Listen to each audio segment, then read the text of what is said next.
Hello दोस्तों, हिंदी की आशा channel में आपका स्वागत है। आज हम पाठ 4 चांद से थोड़ी सी गप्पे के प्रश्न अभ्यास करेंगे। प्रश्न 1, आप पहने हुए हैं कुल आकाश के माध्यम से लड़की कहना चाहती है कि क चांद तारों से जड़ी हुई चादर ओढ़कर बैठा है, ख चांद की पोशाक चारों दिशाओं में फैली हुई है। आप किसे सही मानते हो? उत्तर, लड़की यह बताना चाहती है कि संपूर्ण आकाश तुम्हारे चारों ओर है। ऐसा लगता है जैसे यह संपूर्ण आकाश ही तुम्हारा वस्त्र है जिस पर सितारे जड़े हैं। प्रश्न 2, कवि ने चांद से गप्पे किस दिन लगाई होंगी?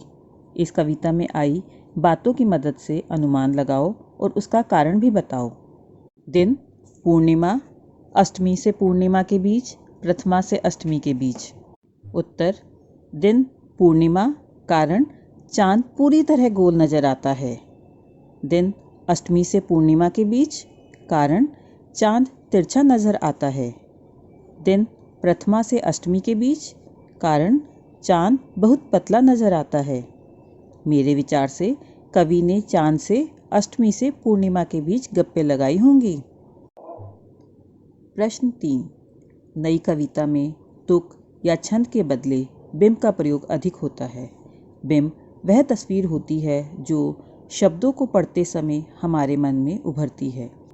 कई बार कुछ कवि शब्दों की ध्वनि की मदद से ऐसी तस्वीर बनाते हैं और कुछ कवि अक्षरों या शब्दों को इस तरह छापने पर बल देते हैं कि उनसे कई चित्र हमारे मन में बने। इस कविता के अंतिम हिस्से में चांद को एकदम गोल बताने के लिए कवि ने बिल्कुल शब्द के अक्षरों को अलग अलग करके लिखा है। तुम इस कविता के और किन शब्दों को चित्र की आकृति देना चाहोगे? ऐसे शब्दों को अपने ढंग से लिखकर दिखाओ। उत्तर, गोल, बिल्कुल, तिरछे, बढ़ते। प्रश्न 1, कुछ लोग जल्दी चिढ़ जाते हैं। यदि चांद का स्वभाव भी आसानी से चिढ़ जाने का हो तो वह किन बातों से सबसे ज़्यादा चिढ़ेगा? चिढ़कर वह उन बातों का क्या जवाब देगा? अपनी कल्पना से चांद की ओर से दिए गए जवाब लिखो। उत्तर, यदि चांद का स्वभाव जल्दी से चिढ़ जाने का हो तो तिरछे कहे जाने पर जरूर चिढ़ेगा। घटने बढ़ने की बीमारी की बात सुनकर भी उसे बहुत गुस्सा आएगा। वह चिढ़कर यही जवाब देगा कि वह तिरछा नहीं है और ना ही उसे घटने बढ़ने की बीमारी है।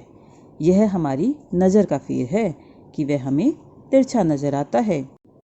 शायद वह हमें यह भी कहेगा कि अपनी नज़र ठीक करवाने के लिए डॉक्टर के पास जाकर चश्मा लगवा लो। प्रश्न 2, यदि कोई सूरज से गप्पे लगाए तो वह क्या लिखेगा? अपनी कल्पना से गद्य या पद्य में लिखो। इसी तरह की कुछ और गप्पे निम्नलिखित में से किसी एक या दो से करके लिखो। पेड़, बिजली का खंभा, सड़क, पेट्रोल पंप। उत्तर, सूरज के साथ गप्पे। सूरज चाचा, आग का गोला क्यों बनकर फिरते हो? देख देख कर किसे इतना तुम जलते हो, आग उगलते हो। काहे काहे गुस्सा भाई, ऐसे ना हमको देखो। सड़क से गप्पे। काली काली सड़क, अनंत तुम्हारी लंबाई, ना आदि ना अंत तुम्हारा, साथ साथ बस चलती जाती, नागिन जैसी लहराती, जिस पर मेरी साइकिल बल खाती। प्रश्न 1, चांद संज्ञा है, चांदनी रात में चांदनी विशेषण है। नीचे दिए गए विशेषणों को ध्यान से देखो और बताओ कि कौन सा प्रत्यय जोड़ने पर विशेषण बन रहे हैं। इन विशेषणों के लिए एक एक उपयुक्त संज्ञा भी लिखो है। गुलाबी पगड़ी, मखमली घास, कीमती गहने, ठंडी रात, जंगली फूल, कश्मीरी भाषा। उत्तर, इन सभी में ई प्रत्यय जोड़ने पर विशेषण बन रहे हैं। गुलाबी साड़ी, मखमली चादर, कीमती घड़ी, ठंडी लस्सी, जंगली जानवर, कश्मीरी सेब। प्रश्न 2, गोल मटोल, गोरा चिट्टा। कविता में आए शब्दों के इन जोड़ों में अंतर यह है कि चिट्टा का अर्थ सफ़ेद है और गोरा से मिलता जुलता है, जबकि मटोल अपने आप में कोई शब्द नहीं है, यह शब्द मोटा से बना है। ऐसे 4 शब्द युग्म सोचकर लिखो और उनका वाक्यों में प्रयोग करो।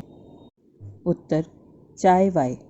दावत में चाय वाय का कोई प्रबंध नहीं था। नंबर 2 खाना वाना। जल्दी से खाना वाना खा लो, हमें देर हो रही है। सर्दी वर्दी। बारिश में मत भीगो, कहीं सर्दी वर्दी हो जाएगी। रोटी सोटी। लगता है आज रोटी सोटी नहीं मिलेगी, पानी पीकर ही काम चलाना पड़ेगा। प्रश्न 3 बिल्कुल गोल। कविता में इसके 2 अर्थ हैं, गोल आकार का, गायब होना। ऐसे 3 और शब्द सोचकर उनसे ऐसे वाक्य बनाओ जिनके 2 अर्थ निकलते हों। उत्तर जल। हरी मिर्ची से उसकी जीभ जल गई और आंखों से जल बहने लगा। हार। प्रतियोगिता में हार होने पर भी उसके बढ़िया प्रदर्शन के कारण उसे हार पहनाया गया। उत्तर इस प्रश्न का उत्तर तुम्हें उत्तर दिशा के कमरे में जाने पर ही मिलेगा।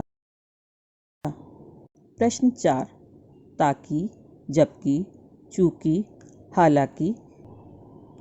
कविता की जिन पंक्तियों में ये शब्द आए हैं उन्हें ध्यान से पढ़ो। ये शब्द 2 वाक्यों को जोड़ने का काम करते हैं। इन शब्दों का प्रयोग करते हुए 2 वाक्य बनाओ। उत्तर ताकि, मैं बहुत तेज़ भागा ताकि ट्रेन पकड़ सकूं। रोहन मन से पढ़ रहा है ताकि परीक्षा में प्रथम आ सके। जबकि, सूरज ने अतुल की मदद की जबकि दोनों में बातचीत बंद थी। सुरेश ने अनुज को बहुत पीटा जबकि गलती कुणाल की थी। चूँकि गलती सुभाष की थी इसलिए उसने माफ़ी मांगी। चूँकि मैं बीमार हूँ इसलिए काम पर नहीं आ सकता। हालांकि हम नैनीताल नहीं गए लेकिन सुना है वहाँ मौसम काफ़ी सुहावना रहता है। हालांकि विधि पढ़ने में कमज़ोर है पर वह बहुत मेहनती है। प्रश्न 5 गप, गपशप, गपबाजी। क्या इन शब्दों के अर्थों में अंतर है? तुम्हें क्या लगता है? लिखो। उत्तर गप बिना काम की बात, गपशप इधर उधर की बातचीत, गपबाजी कुछ झूठी कुछ सच्ची बातें। धन्यवाद। पढ़ते रहिए, बढ़ते रहिए।